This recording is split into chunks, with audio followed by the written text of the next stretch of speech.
Price rise की, petrol, diesel और gas की कीमत के बारे में आपसे, देश की जनता से बात करना चाहता हूं। डीजल, पेट्रोल, ये तकरीबन इकोनॉमी के हर भाग में कहीं ना कहीं इनपुट होता है इसका। तो जब डीजल और पेट्रोल के दाम बढ़ते हैं, एक तो डायरेक्ट चोट लगती है और एक इनडायरेक्ट चोट लगती है। डायरेक्ट चोट लगती है जो गाड़ी में, स्कूटर में, ट्रक में डीजल पेट्रोल डालता है, उसको डायरेक्ट जेब में चोट लगती है। और इनडायरेक्ट जो लगती है, जब डीजल का, पेट्रोल का दाम बढ़ता है तो ट्रांसपोर्ट कॉस्ट बढ़ती हैं। ट्रांसपोर्ट कॉस्ट बढ़ती हैं तो सब चीज के दाम बढ़ते हैं।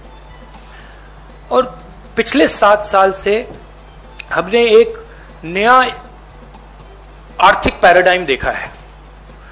एक तरफ डीमोनेटाइजेशन, दूसरी तरफ मोनेटाइजेशन। ये एक तरफ डीमोनेटाइजेशन, दूसरी तरफ मोनेटाइजेशन।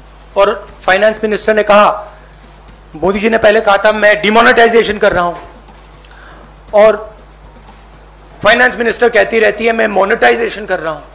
तो जनता ये पूछ रही है कि मोनेटाइजेशन किसका, डीमोनेटाइजेशन किसका? क्योंकि मोनेटाइजेशन हो रहा है तो किसी का तो हो रहा होगा, और डीमोनेटाइजेशन हो रहा है तो किसी का हो रहा होगा। तो मैंने ये आपके लिए, मोदी जी के लिए बहुत अच्छी तरह लिखा है। देखिए, डीमोनेटाइजेशन किसका हो रहा है? किसानों का हो रहा है, मजदूरों का हो रहा है, जो छोटे दुकानदार हैं, मिडिल साइज बिजनेस वाले हैं, स्मॉल बिजनेस वाले हैं, उनका हो रहा है, एमएसएमईज का हो रहा है, सैलरीड क्लास, सरकार के जो एम्प्लॉइज हैं उनका हो रहा है, और जो ईमानदार इंडस्ट्रियलिस्ट हैं उनका हो रहा है। अब मोनेटाइजेशन किसका हो रहा है? 4-5 नरेंद्र मोदी जी के जो मित्र हैं, उनको आप 4-5 कह दीजिए, उनको आप हम दो हमारे दो कह दीजिए, जो आप कहना चाहते हैं कह दीजिए। तो ये इकोनॉमिक ट्रांसफर हो रहा है। और बड़ी इंटरेस्टिंग बात निकली है, मैं सोच रहा था, मोदी जी कहते रहते हैं कि जीडीपी बढ़ रही है, फाइनेंस मिनिस्टर कहती है कि देखिए जीडीपी का प्रोजेक्शन ऊपर की ओर है। मैं समझ नहीं रहा हूं भाई, जीडीपी एक तरफ दौड़ रही है और फाइनेंस मिनिस्टर, प्रधानमंत्री कहते हैं जीडीपी बढ़ रही है। फिर बात मुझे समझ आई, जीडीपी का मतलब क्या? गैस, डीजल, पेट्रोल, इनका यह कंफ्यूजन है। और मैं अब आपको गैस, डीजल, पेट्रोल के दाम और जीडीपी किस प्रकार से बढ़ रही है वो तो आज थोड़ा डायरेक्ट बताना चाहता हूं। 2014 में नरेंद्र मोदी जी ने कहा था कि डीजल, पेट्रोल के दाम बढ़ते जा रहे हैं, याद है आपको? 2014 में 410 रुपीज सिलेंडर की प्राइस थी जब हमने, यूपीए ने ऑफिस छोड़ा।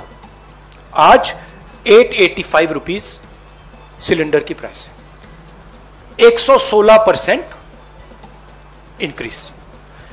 पेट्रोल की प्राइस 71.5 रुपीज 2014 में, आज 101 रुपया, 42% price increase. 57 rupees diesel, 88 rupees आज, 55%, 55% इंक्रीज। अब मजेदार बात यह है कि कोई आर्ग्यूमेंट कर सकता है कि देखिए ये तो इंटरनेशनल रेट बढ़ा है, इंटरनेशनल मार्केट पे डीजल, पेट्रोल का दाम बढ़ा होगा, इसलिए हिंदुस्तान की जनता को चोट लग रही है, इसलिए ये पूरा मोनेटाइजेशन, डिमोनेटाइजेशन का तमाशा चल रहा है। मगर अजीब सी बात यह है कि जब यूपीए की सरकार थी 2014 में, तो 105 रुपीज कच्चे तेल का दाम था, आज 71 रुपीज है, 32% ज्यादा था हमारे टाइम। गैस इंटरनेशनल प्राइस देख लीजिए, हमारे टाइम 880, आज 653, 26% कम। तो इंटरनेशनल मार्केट पे gas price, diesel price, petrol price, oil price गिर रहे हैं और हिंदुस्तान में बढ़ते जा रहे हैं। दूसरी तरफ हमारे जो एसेट्स हैं उनको बेचा जा रहा है। 23 लाख करोड़ रुपए,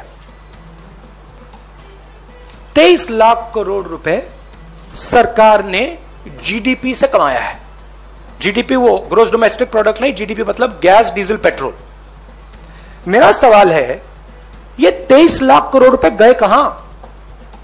और जनता को यह पूछना चाहिए कि आपके जेब में से जो पैसा निकाला जा रहा है, छीना जा रहा है, ये कहां जा रहा है?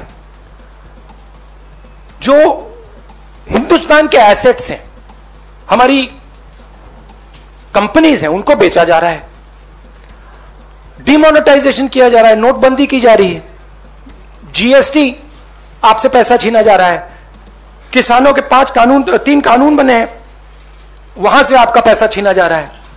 तो ये जा कहां रहा है? आपके पास तो नहीं आ रहा, आपके जेब में तो नहीं जा रहा। तो हिंदुस्तान के युवाओं को, जनता को यह सवाल पूछना पड़ेगा कि ये जा कहां रहा है, किसको मिल रहा है ये सब पैसा?